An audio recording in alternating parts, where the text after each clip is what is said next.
Antoine Herth. Merci Monsieur le Président. Au nom du groupe UDI Agir, quelques points que j'aimerais aborder. D'abord, concernant la stabilité fiscale, la façon dont l'extinction du crédit d'impôt transition énergétique a été organisée n'a pas, à mon sens, été optimale. Il faut donner de la lisibilité aux acteurs. Cela a été dit par les intervenants.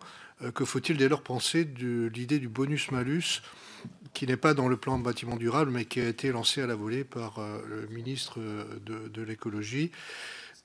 Deuxième sujet, préoccupation forte, c'est celle de lier la question de la consommation des bâtiments à celle de l'aménagement du territoire. Il ne faudrait pas qu'on aboutisse à un étalement urbain excessif.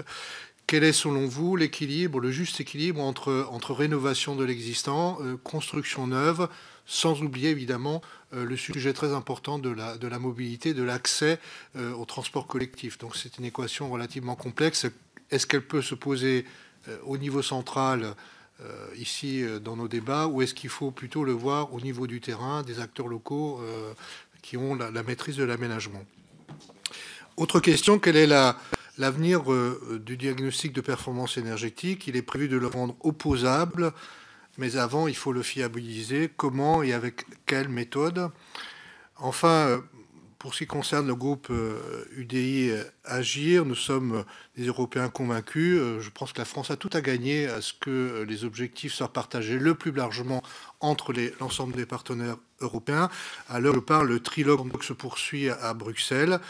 Nous avons déjà évoqué la question des négociations concernant les énergies renouvelables. En revanche, quelles sont les perspectives d'atterrissage en matière d'objectifs d'économie d'énergie? La Commission parle de 30%, la France est sur une trajectoire plus optimiste. Dans un autre domaine, il y a actuellement un travail intense entre la France et l'Allemagne afin de donner une nouvelle jeunesse au traité de l'Élysée. En revanche, en dehors du sujet de la fermeture de Fessenheim, il n'y a pas de thème énergie-climat sur la table. Est-ce qu'on pourrait imaginer qu'il puisse y avoir une convergence sur des questions d'économie d'énergie entre la France et l'Allemagne, et quelles pourraient en être les implications industrielles? Et enfin, dernière question subsidiaire, directement à M. Pelletier. Quand vous suggérez la modération législative, est-ce que vous pensez à la loi Elan ?